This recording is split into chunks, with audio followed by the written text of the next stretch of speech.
Bismillahirrahmanirrahim. Assalamualaikum warahmatullahi wabarakatuh. Bapak-bapak, ibu-ibu, mas-mas, mbak-mbak, khususnya adik-adikku sekalian yang dirahmati Allah dimanapun Anda berada. Kembali di IIP Channel bersama saya, IIP Wijayanto. Kali ini kita akan membahas tema kuliah sambil menikah. Apakah bisa? Ya sebenarnya bisa saja ya, dan banyak generasi yang berhasil, yang sukses sekarang menjadi orang-orang yang sukses begitu ketika mereka kuliah dulu sambil menikah. Dan semuanya bisa berjalan dengan baik. Artinya pernikahannya berjalan dengan baik, kuliahnya juga bisa berjalan dengan baik. Nah, sehingga kalau pertanyaannya sekarang kan, karena di setiap zaman ya,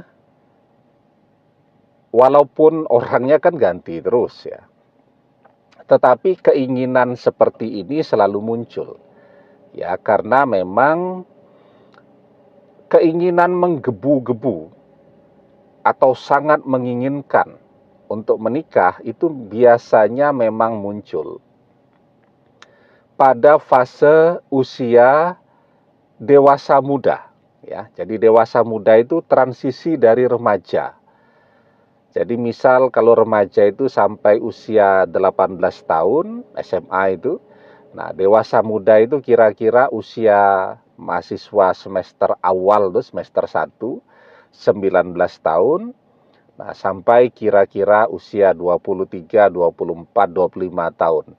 Nah, itu memang fase di mana keinginan untuk menikah sangat besar ya, sangat menggebu-gebu, bergelora tuh.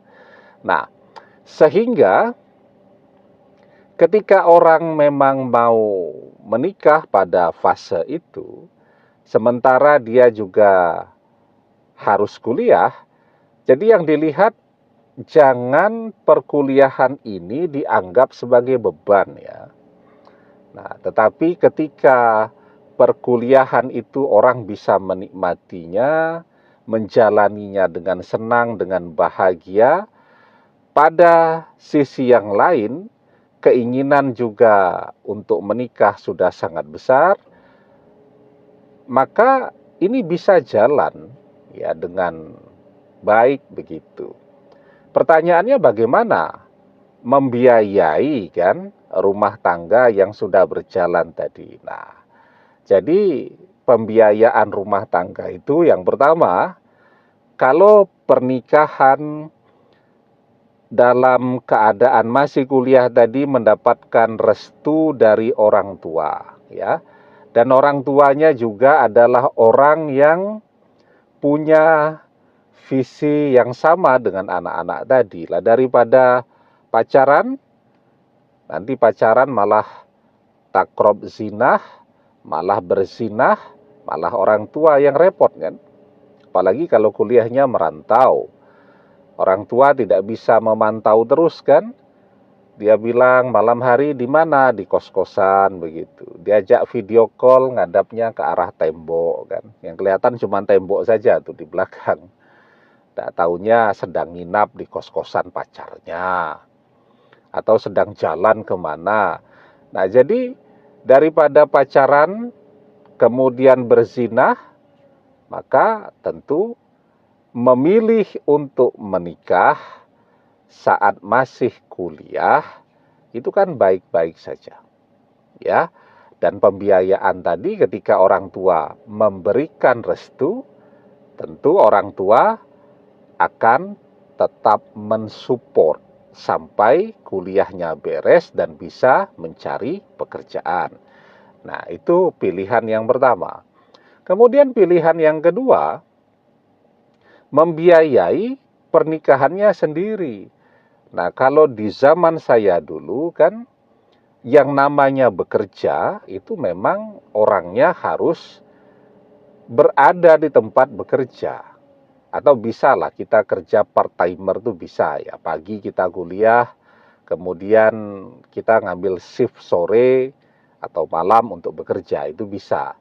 Tetapi zaman sekarang itu dengan kecanggihan teknologi seperti ini, orang bisa mencari nafkah tanpa harus berada di tempat kerja.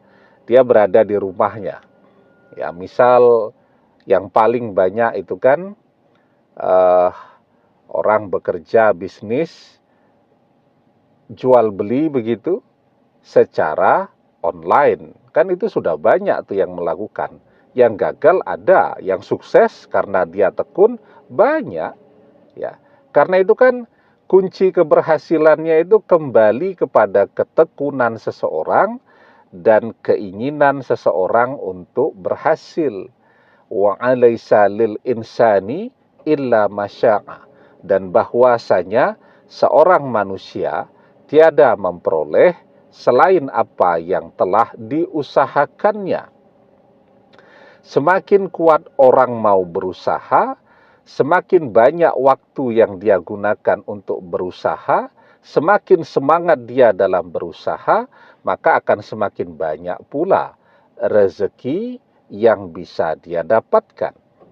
Nah, maka kita lihat banyak orang terlihat santai begitu, kemana-mana cuman selalu lihat kepada handphonenya.